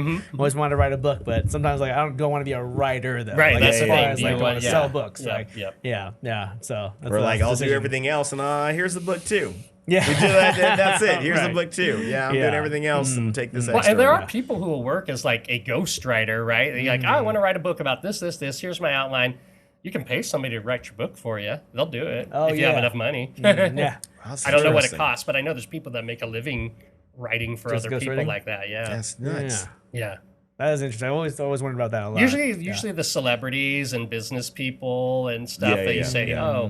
it'll say so and so, and then it'll also be with so and so, right? And Yeah. if they even say it, right? Sometimes they don't even say it, but Right. sometimes they give the other person a little credit. but- Yeah, yeah. But mostly. Yeah. that makes sense. Like some celebrity doesn't know. It's like, when do they have time to write a book? They're making Right. movies. Yeah. Yeah. And they're dumb. Yeah. It's like, can they write a book? The ability to? I don't know. I wonder about that. they, right? Good stuff, Yeah, it man. was definitely, was there anything else we wanted to get into about the book? Oh, anything else coming out? Anything you're working Oh, on true that you that, can true talk that. about? Oh, okay. Yeah, So yeah. I got a couple things. So currently working on a novella. It's a Mechhaven related novella. I have 2 novellas right now. I kind of use those as they call them reader magnets, right? I give those away for free if people sign up for my mailing list. Okay. And so this, I've had those 2 kind of since the beginning, and so I need a fresh one, something a little bit different. Something, it's still Mechhaven related. Trying to finish it this month so I can get it out in November or October because it's kind of autumn related, even though Mechhaven doesn't have an autumn. But but anyways, it's kind of autumn related. I kind of relate it to like the old school like Halloween special kind of things or holiday special Yeah, kind of that's cool, things. that's Not cool. the Star Wars one, but some of the other ones that used to come on TV. Not that there's anything wrong with the holiday special. I remember seeing it live on TV. Did you? Wow, Yeah, nice. yeah. I don't know how I managed it, but I did see it. At the very least, everyone will be talking about it forever. Yeah, exactly. So, Right? Good or bad. So I got that in the works, and so my goal is to get that done and out sometime in October. That'll partly depend on how quick I write it, how quick I edit it, and if I have it go through my editor. Since it's small, I might try just doing it 100% myself, but I don't know. Yeah. We'll see. Nice. And then it'll be basically full steam ahead with book 5 of Mechhaven. I don't think I've announced the title. The title's at the end of book 4, but the title of that is By Archangel's Light. And so Nice. that kind of fits the theme Very of fitting the, of the story. Yeah. Have for the ending, cover yeah. of that. I'm gonna wait for a little while to reveal the cover. It's a pretty cool looking cover. Nice. Let's see what else is coming up.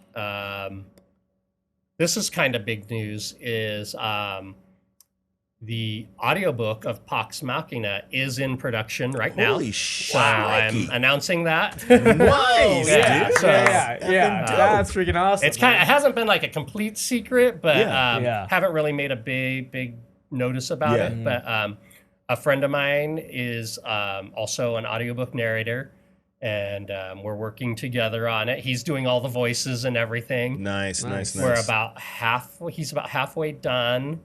Last I checked, and hoping it'll be out by the end of the year. So it'll be on Audible. Audio book of it. Yeah, Dude, that it's is- pretty oh, cool. I have to wow. admit, it's pretty cool. When Yeah. I listen to it, sometimes it gives me chills. Yeah. It really Oh, that adds is like awesome. think like Transformer kind of voices.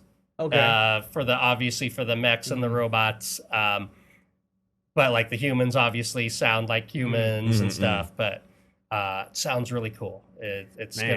gonna be a blast. So That's awesome. my That's friend's cool. name is Mike Eberhardt. He's a professional narrator. He has, I think, 20 some odd books that he's done. So I think this is the first or second sci-fi one he's done. So when once we're ready and it's all done, we'll probably do some promos and stuff and do some stuff. But it's really cool. So I'm really excited about that. What else is coming up? I'll be at Comic-Con Revolution next May. I have a table already booked. You got a booth? Nice. Artist Alley. So there you go. I was inspired when I went there last year, just all the creativity and stuff going on, especially in Artist Alley. And I really enjoyed walking through Artist Alley. I went to the one in Anime Expo, but the one at Anime Expo was so huge and so packed. You really couldn't Can you really get in there? see much or talk to people. Where the one at Comic-Con Revolution, you can actually walk and talk to the people, except for like some of the really big name people that were there. But like, it was really fun. So I'm looking forward to that. So, that's awesome. Our size was my favorite part about Comic-Con too. Anyway, so So I'm looking for other cons and stuff. I want to start doing like not a lot, but like maybe one a quarter, so maybe 3-4 a year. Get my foot out there, and then later on, as I work less and do writing stuff more, do more of those shows. There's some people that do like shows every weekend, and they actually do pretty good. So that's pretty sweet. Yeah, you gotta hustle. You gotta hustle. Yep. Yeah, let us know what your booth number is and everything, man. Totally. We'll make sure we shout out to everybody. So I think that's it. Am I missing anything else? A lot going on. Yeah. Keep yourself busy, man. I love it, man. I love it. Totally. You got to keep yourself busy to make it right. Yeah. And then when you do the audio, like you've already kind of listened, and this is what the mechs actually, you're comfortable saying that's what they sound so, like. So it was really kind of a fun process. And I don't know how it is with other, narrators and stuff, because this is my first time going through it. But my friend came, and partly probably helps because we're friends, right? He came to me and we'd talk about some of the voices, like, what does so-and-so sound like? What does so-and-so sound like? What does this guy sound like? What does this guy? I'm like, I don't know. And then, so I had to actually think. It's like, well, what do they sound like? And so he would throw out some ideas. I'd throw out some ideas. And then we'd kind of, and then not only I can't just come up with something, pull something out of my butt, right? Because he actually has to be able to perform it, and not just once. He has to be able to do it repetitive, right? And so we'd go back and forth until we settled on a voice for a character. And then it's pretty cool. It's like kind of like casting a movie. I imagine that he has to do with his voice. That's interesting because with a mech, I mean, just whatever. With a mech, I mean, and it's this far in the future, so they could just sound human. They could, right? That's totally could have totally done it that way, right? And then on the opposite side, like if you do want to make it sound more, sci-fi, more robotic, I mean, do you run the voice through, or through an editing machine? He has some sort of process where the mechs he runs through some sort of a sound filter processing, some sort of filter where they sound more mechy, and so it's pretty cool. It's pretty cool. It's more work for him, right. A lot more work for him. But the end result will be very cool. I think the end of the result is going to be something really special. And do we agree this is what the mechs essentially look like? No. That is the way Angel looks like, right? He's the main character, the main mech, the main... for me, like mech, a lot of people say mech, like they're thinking the mechs that a pilot jumps into and they walk around and they shoot things. Well, for me, I have a term in the book called mechani, right? Mech with AI, mech A-N and then an AI at the end. So it really refers to any sentient, artificial sentient being, right? And so it could be a mech that you jump into and pilot. It could also be kind of a big giant mech like Bastion, right? It could be kind of I call them attaché mechs, like a character named Therapy, who's more like C-3PO and Data, right? And they're more human-like. And so for me, it's just an overall term to use for things, right? And then just for short, it's just mech, right? So that's one thing I was like, oh, am I going to get in trouble? Because it's not really a mech like people think, where you can just hop in it and fly. I think it's fine. I think it's fine. It works for me. See, I was at one point I was thinking, like, do you remember? Did you ever see Mighty Robots? That TV show? That probably Okay, because they have artificial intelligent robots in that show, and they look very human, but they're still very mechanical. So it's like a really good blending of it. Yeah. Mighty Robots. Yeah. It came out back in I most likely have seen it. So on the covers there, Angel is on all the covers except this book, on Darkhaven Forge. On Darkhaven Forge, that's actually Gladius. Okay, right on. Okay. Yeah, and that was because Angel's not in that story at all, so I needed to have a different character on that one. Yeah. Yeah, I was gonna ask you what Bastion's voice was gonna sound like. That's what I was gonna say. It's so cool. Yeah, It's so cool. I imagine. I'm gonna wait for it's it. really Yeah. deep. It's deep. That was my booming. guess. I was gonna guess. Yeah. Yeah, for sure. And Gladius definitely has kind of a Megatron feel to it, but not exactly, but pretty close. Awesome. So it's fun. Yeah. Man, I'm so excited. That's like because I'm seeing the story in a different way, in a different medium, kind of, I listened to it, and like I said, it gave me chills when I started listening to it. I was like, That's oh, crazy. this is so cool. Crazy. That's freaking cool. I'm like, I want to check that out. That's very cool. Yeah, can't So wait. fingers crossed by the end of the year, maybe sooner. We'll see. Yeah, very So, nice. yeah. Yeah, I'll pick up a copy for sure. I do most of my reading through audiobooks now anyway. Oh, cool. Yeah. So that'd be perfect. Yeah, cool. Very cool. All right, so we got two more segments to get into before we wrap up here. The first one is what are we into this week? So is there anything that you're into that you want to recommend to the audience? Movies, books, anything? So, One Piece, the live action show. There you go. Definitely watch that if you haven't. Even if you're not a One Piece fan, if you like not violence, pirates. There's some violence. Normal person Pirates doesn't like and pirates. adventure. Definitely check that out. Another book that came out, audiobook actually. There's a series called Dungeon Crawler Carl. I've heard about that. I've heard it's fantastic. It's like audio pleasure, sheer audio pleasure. And the 6th book in the series just came out. So if you start at the beginning, you have probably couple months worth of listening to get through. Okay. So I've heard that book series. It's off the CJ chart good. said it was great, and then Gus, someone that I work with, said it was great too. So I've heard fantastic things. So now this is the third. So. Okay. Yep. Well, I guess that means you have to listen to it. Yeah, that's clearly what that means. All right. Yeah. I'm definitely behind the curve on that one. But Nice. cool. Very cool. That's it for me. Yeah. Right on. Cool. You got anything? So I'm almost at the end of Dragon Ball. I think I have like 8 episodes left. All right, So on the close. OG Like, Dragon Ball. just about to be. He's still fighting Piccolo, or Oh yeah, Ma you're Jr. almost done. Yeah. So I'm right at the end. I think there's probably 7 or 8 more episodes because there's another thing after Piccolo the fight. I think there's like 4 episodes of him and Chi-Chi trying to save the Ox. Yeah, guy, that's King. whatever. It's just a it's little filler flavor extra. essentially. I think. Oh, well, I God, mean, okay. I don't know for a fact. I shouldn't say that, but it feels like it's filler. Okay, almost Yeah. at the end of that. But I was excited about this game that just came out from Bethesda. I don't play games as much. Starfield. Yeah. I was a huge Fallout fan. I loved Fallout so much. And Starfield is like just a little more expanded, more of a space game. Yeah, it seems pretty awesome. Played it for about 2 hours the other day. Oh, did you start it? I did start. I don't have a lot of time to play video games. That's one sacrifice I had to make is I only get like maybe a couple hours a week that I can actually play anything, and usually it's online with friends. So But I did spend a few hours with Starfield. Nice. I heard about it. It's supposed to be like a very expansive story from what I heard. Seems like it. Yeah. Yeah, I mean, it's a little long in the beginning, I hear, but so far, so good. Yeah.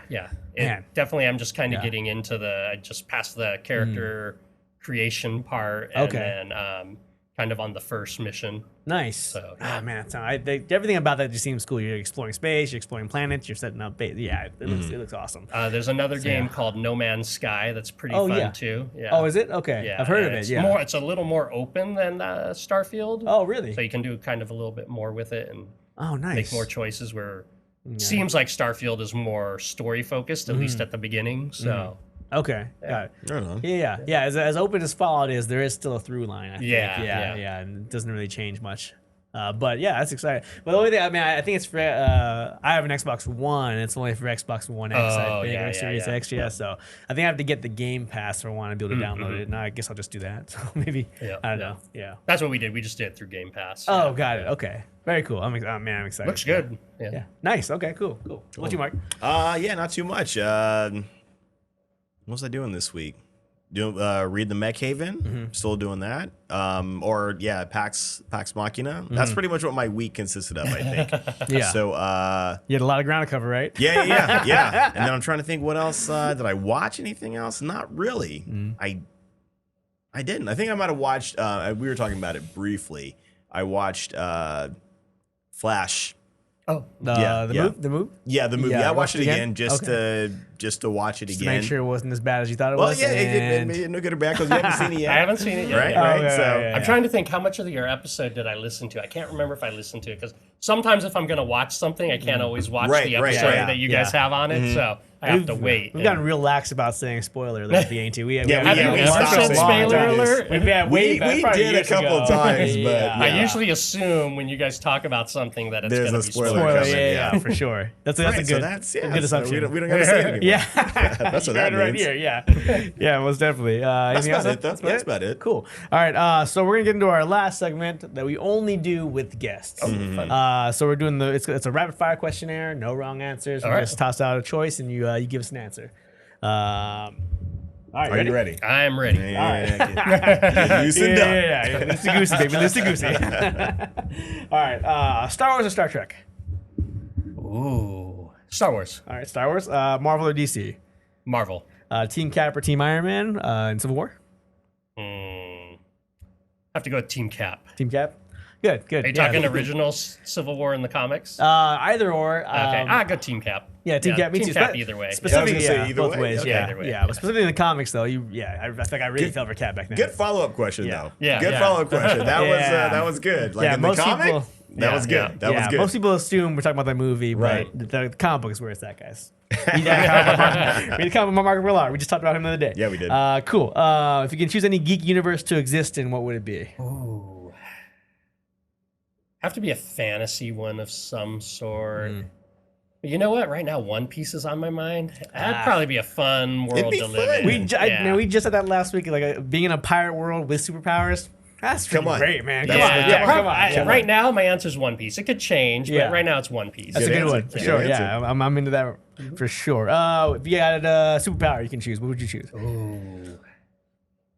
Usually people say flying. Most people say but flying. I'm kind of like, it'd be fun just to be invisible, you know? Yeah. Or be able to walk through walls or something. Just something Yeah. like that. Yeah, Right on. those are good ones. Yeah, for sure. Just convenience, you know? yeah, just to add to your day. At least something different. easier. Yeah. It's something Yeah. different because normally Yeah. everybody, it's all Yeah. good, but a lot of people, they do Yeah, say say flight. flight, Flight's yeah. a very popular Very one. popular one, but what if you hit a plane? Do you have strength too, though, or are you splattered? You know what I mean? Yeah. I don't know.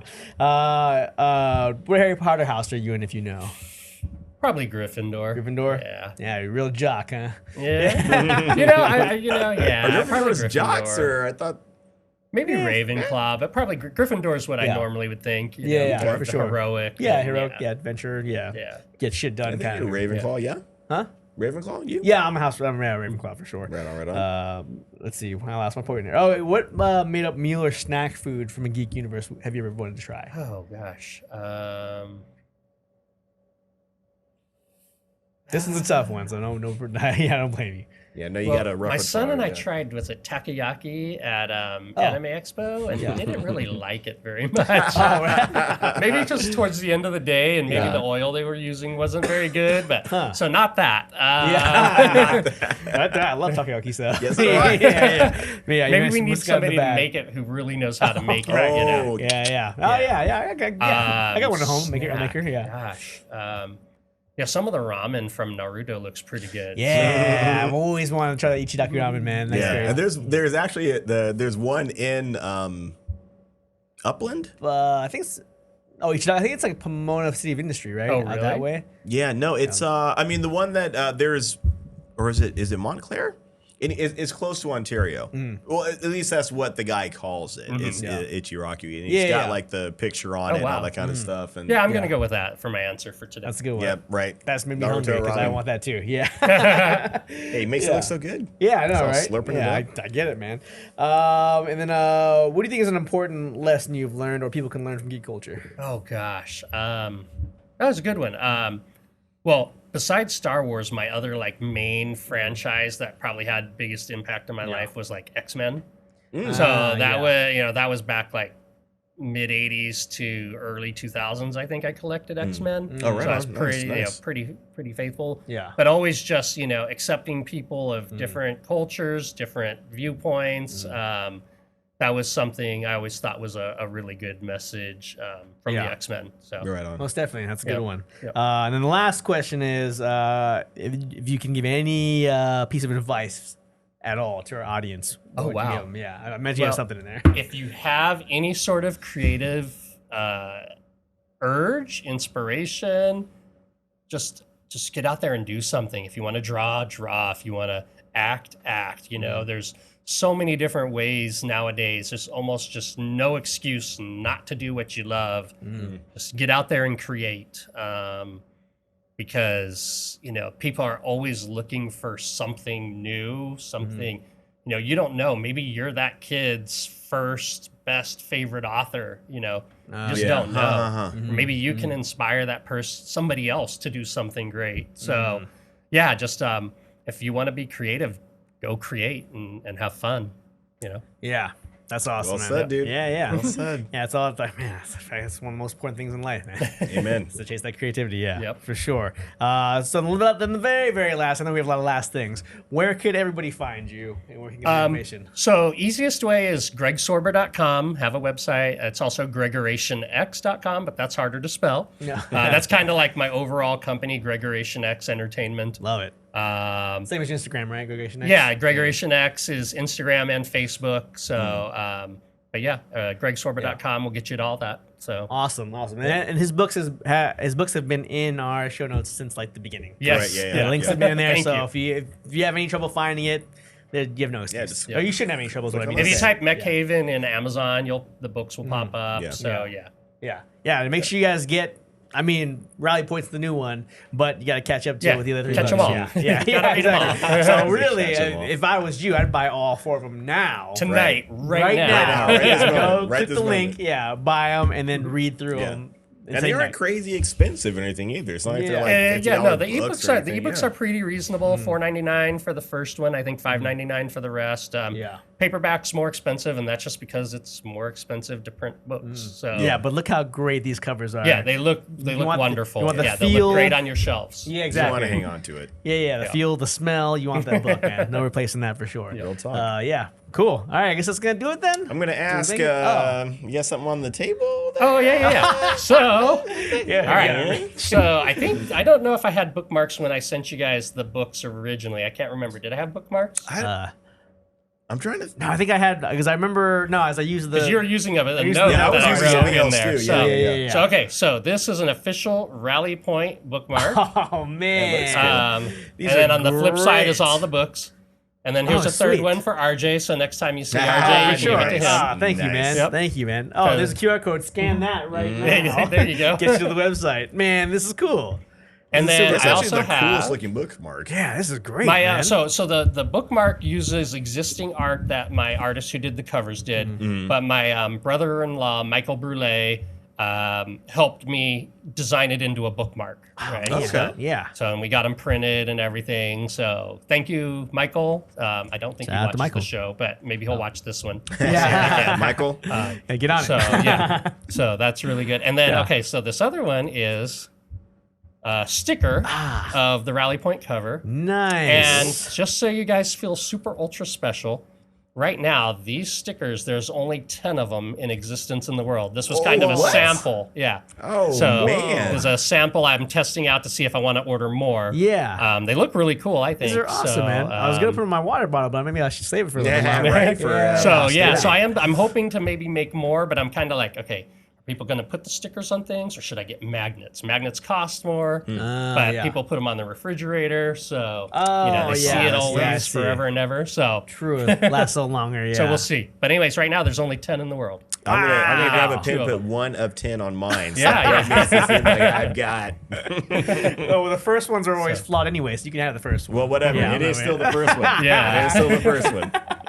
Dude, So, thank you thank so you- much, thank you man. both. Yeah. Thank you, Yeah, man. thank you, man. And from the bottom of my heart, man, thank you. Like when you got us the first copy of the book, man, back then when Mark walked Yeah. into RJ's house and just opened this box up and had these 3 books for us. Oh, man. that's That was- awesome. I was so happy, man. I was just so shocked by how great that was, man. So fun. Glad I said thank you in person, man. Oh, But thank yeah, you. You're that welcome. was freaking You're awesome, welcome. man. Yeah. Thank you guys for all your support. Ah, Yeah, dude, we're for always going to be there. Yeah. Always going to be there, man. For sure, Yeah, man. And keep awesome. pumping these books out, man. And then when your Yeah, fantasy yeah, books yeah. come out too, man, I can't wait to read those too. Cool. It's gonna be a lot of fun. Yeah. Yeah. A lot of good stuff.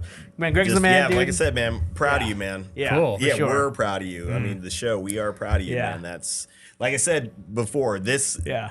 you're doing it. Yep, thank You're you, doing thank it, man. You're making it work, and Yeah. that's beautiful. What was the first thing that we said when you told us that his book was out? We were like, we did it. Oh yeah, yeah. It was a team effort, right? Yeah, we made it. I laughed so hard when I heard that, but I loved it too. Yeah. Because it was totally, you said it like so heartfelt. you know? Yeah. I was like, you know what? I don't care. It's awesome. I'm gonna give him this one. I'm gonna give him this Yeah. one. This one, not the other. That other but one, this one. Yeah, we it's did really say awesome, that. man. But seriously, dude, thank you so much for coming on the show, man. Oh, you're This welcome. was I hope I can yeah. come back on again sometime. Yeah, Anytime, 100%, man. Open Anytime, invitation, man. Yeah, Open man. That invitation. was, yeah, when we were in the middle of talking, man, I was like, dude, this episode's magic, man. I can feel it. I can feel it, man. So yeah, Yeah, I know. I remember like when we were talking, just like when we were on the phone, and I instantly because normally during the week I'm like, don't talk to me, man. But I instantly got up like very specific. I was like, yeah. dude, this is it. Yeah, this is gonna be the one. This is gonna be the one. Well, Yeah. it's just funny because when you guys said it on the other show, which episode was that? Was that the It was like wasn't the One Piece it one? was the one no, before the no, One it was Piece like one. 128, I think. Yeah. 'cause we Yeah, did- and Little- normally I don't chosen one, listen chosen to one. it on the way to work, but I was driving to San Diego and I was stuck in traffic, so I was like, oh well, I'll listen to this. I'll listen to it. And then like right away you were like, oh, Gauntlet is thrown. We're gonna get Greg on the show. And then I messaged you, too. I was like, all right, I'm gonna call him on it. so let's go. So let's Yeah, go. yeah. No, So- gotta finally make it happen, man. This Yeah. is well worth it, man. Sorry it took Yeah, so man. long, but No, that's okay. But That's we'll get you okay. back on. but We'll yeah, get you back definitely. on. Yeah, you might be the first repeat guest, maybe, huh? Yeah. Did you guys have another repeat guest? No. I don't think so. Not a repeat, I don't think. Oh, Yeah. okay. I'm gonna say RJ. I kid. Hey. It's got the jokes. But yeah. Anyway, guys, please check out Greg Sorber. All Yeah. of the links will be in the show notes. Check out his books. Read them. They're awesome. If you love Mechhaven. sci-fi or if you love books in general, or if you want to support an independent artist, man. Right, yeah, right. Yeah, do the right Support thing. the local talent, man. Yeah, that's what I just matters. live like is. 10 minutes from here. So Yeah. very really local. local. Yeah, very local. Yeah. Might not be local to you, but I'm Yeah. local to Mark. Right, yeah. Same diff. Yeah. Same diff. Yeah. If you want to support Mark, you support Greg, right? There you go. Yeah, let's go with that. Yes. Yeah. Anyway, cool. All right. Well, that's gonna do it for the show then, huh? Amen. Yeah. My name's Trent. And my name is Mark. And my name is Greg. Yes. And this has been Geek Off The Street. Yes. Good job, That was man. awesome, man. Fun. Very Oh, good. dude, that was Very a good. Very fun. So many Man, some great info, dude. golden Cool. I nuggets hope in there, man. I hope I served it well and Yeah, explained dude. it well. I think I did. I think Yeah, I did, man. 'Cause so. I literally didn't know like a lot of that stuff you were talking about.